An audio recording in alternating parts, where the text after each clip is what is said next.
Hi. Fire away. Just don't use rubber bullets or something. We're real ones. How well did you think your defense played overall today?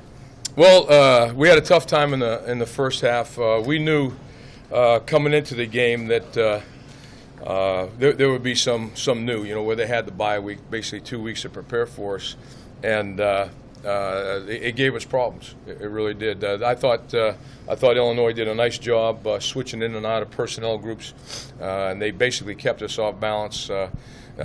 Didn't get into a good flow. I made a terrible call on the run that they scored on, and then from there we started adjusting to their 20 personnel package, and it showed up in the second half. But the big thing was I thought our offense did a great job. Our offense did a good job eating up clock, staying on the field so that we could sort some things out on the sideline, and my hat goes off to that offense. They did a great job. What was your call on that 31-yard touchdown? It was a zone pressure from the field side, and it ended up splitting the outside backer, the inside backer, and then the safety filling back inside. It just split it. Mark, specifically at halftime, what did you adjust? What did you kind of change? Or yeah, well, that's what we did. We just came up with a package versus their 21 personnel, the 2 backs and the 3 wide receivers, and put it to use, and it resulted in a field goal. One of the calls in there we got out of because we got hurt to the field side with the slot. They kept double moving in the slot, and we didn't handle that well, so we changed back to another couple calls that we thought would be better. When you say they came out of a bye week with some new stuff, like what kind of stuff are we talking about? They kept you off balance. Yeah, well, the big thing was we hadn't seen that 20 personnel package out of them, and the plays that came out of it. Right away they came out of it with a divide action in the backfield, and we actually handled that. They ran the stretch play a couple, 3 times to the field. And then, again, two different double move passes out of the slot. And one we were in zone, one we were in man. We had the first one covered. We got turned around on it, and that was the one that got called back. We were very, very fortunate there. And then, the other thing that they did, and we did a good job with that, I thought, as a staff and as a team. We also took plays that hurt us from Northwestern and Wyoming. And we saw every one of those plays in the game. Fly sweep, we saw the tackle, fold, all that stuff. The one thing that I was most disappointed in out of anything, I thought we tackled very, very poorly for a good portion of the game. And I don't know what it was. I don't know whether we weren't running through. I saw a few guys, really overextending themselves and not wrapping and some things like that. But, all in all, the way obviously the game finished up, to be able to go out and only give up the 3 points, and they were 2 for 9, I think, on third down, and that was critical. We only had 4 third downs in the first half. They were 2 of 4, and in the second half they were 0 for 5. So your guys take to halftime adjustments or coaching pretty well. It seems like they have, yes, and I think that comes from experience. I think it comes from overall communication amongst the players and coaches. And they do a good job at applying because they know enough about the scheme that we can tweak some things, and we hopefully we can keep that up. Sometimes when you're throwing something at them, are they agreeing, like they see it, or they kind of know? Yeah, what was great, there was a zone play that hit us pretty good. Somewhere I think in the third quarter, and we were drawing up on the sideline, getting the information from up top. It took a little while, to get where the back was and where the motion came from, and that adjustment came all the way back from the Fresno game. Something we hadn't seen that out of them at all. It was a little bit of a similar play to what we saw in the Northwestern game. But just different. It actually was a run play instead of a pass play. The nickel needed to run across with that motion and that particular coverage we were in, and the backers needed to bump, and the backside safety needed to. It's just an adjustment that we needed to make, and it's people that are in different positions than they normally would be if it was just stagnant. So, what was great was I'm over there just listening and writing this down from the information up the top, and Michael Rose says, "Hey, Coach, keep drawing that up." I said, "I will as soon as I get the info." But they want to know, and it's great. They're into it. Football junkies, and we're developing here, and it's just great to have that communication with our players. Was that tackling? Was there any certain position group, or was it pretty much across? It was across the board. Okay. Yeah, it was across the board.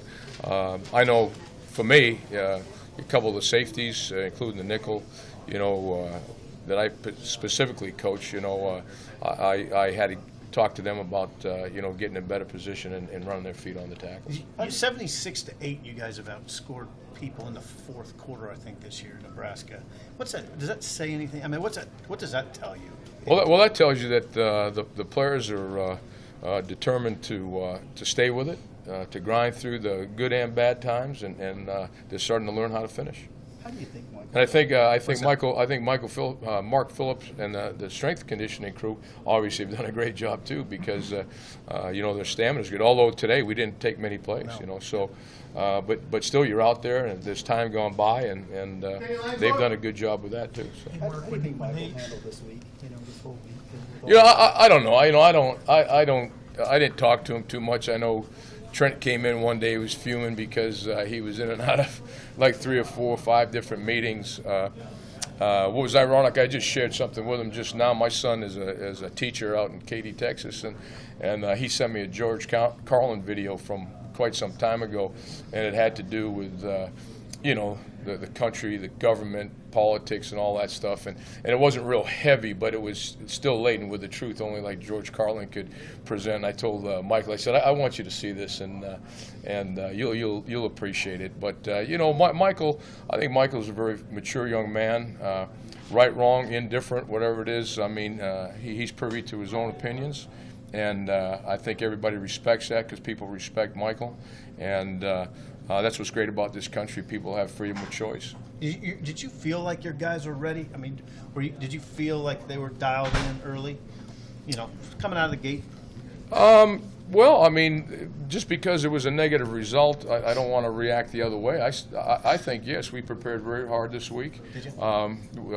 No different than any other week. I think what you saw, I think you saw a team that's just played its 5th game, yep. And at the same time, you saw another team just coming off, a bye week, and some of those things usually work out like that. Sometimes it's the other team that's rusty, and it's your team that's just you're in the flow of things. But I think in the end, the better team won today. After that 18-play drive, were they kind of chomping at the bit to get back out there? Good news, bad news, right? Yeah. I mean, it's awesome that the offense stays on the field and just grinds away. It's another thing that you're just sitting there, you're trying to get this game started, and all of a sudden, your juices start, simmering a little bit. But I mean, everybody was ready. There's no letdown, from an emotional standpoint at all. What do you do during that? It was like 30+ minutes of real time. I usually talk to myself, I don't know what you do, but I don't know. Every once in a while you go back and forth. You go over and talk to the players. Keep giving them reminders and keeping them abreast of the situation. Hey, this is what we got to do. Hey, remember when we practiced this week? Here's this tip, here's that tip. And just keep them in the flow of the game, which they are. They're all up on the sideline watching. But hey, stay loose. Make sure you stay warm. Hey, make sure we got our juju going. And all that stuff. Did it feel like 30 minutes plus to you? It felt like a long time. I don't know how long it was, but it felt like a long time. Yeah. Coach, can you talk a little bit about the way the defense rose to the occasion in the fourth quarter? You guys score early, go up by 1, and crucial that you guys make the statement at that point, and the guys come out and just play lights out the rest of the way. Yeah, I mean, I don't know. It's just, it's football. The players know the task at hand. They're all talking about what they needed to do, to get the 3 and out, get a turnover. execute, all those type of things, and it worked out in our favor. So, you know, it was very timely, the last couple series that we had. I mean, the whole second half, you know, we didn't start real great. Again, coming out the gate, they hit us on a couple big plays, but bowed up, you know, forced them to that field goal. Again, the offense did a great job out there taking time off the clock, and you know, and it's not like they've got all their you know, ducks in a row either now. I mean, they're playing with some guys that needed to step up to the occasion. But when it was our turn to go on the field, especially as the game went on, I thought we picked it up and started going after it. How do you like a bye week now? What do you think of the timing of a bye week right now? Oh, I think it's perfect. We got guys, number one on offense, that are truly banged up. Defensively, we got a bunch of guys that have got, you know, some cranky things that aren't allowing them to really, you know, be at 100%. You know, the typical deals. You got a shoulder. You got a couple knees. You got an elbow. You got hands. You got wrists. You know, and knock on wood, you know, we don't have anything major on defense, but it'll give a guy like Mick Stoltenberg a chance to, you know, not have to go through that game intensity stress, you know, on his knee, and just overall recovery. But it's going to be important that we stay in the flow, maybe get a couple other things going on, you know, with our you know, total package. Take a look at you know, the good, the bad, some tendencies and some things like that, and get ready for the long haul. Do you anticipate going out on the road during the bye week? Or Yeah, we'll be out. Yeah, we'll be out. Yeah, we'll all leaving out of here on Thursday and get out on the road Friday and Saturday. You go to California? I'm not telling you where I'm going. No, right now I'm going to Arizona. I'm going to Arizona. You don't have to tell me. Yeah. Thanks, Mark. Yeah, thank you. Appreciate it.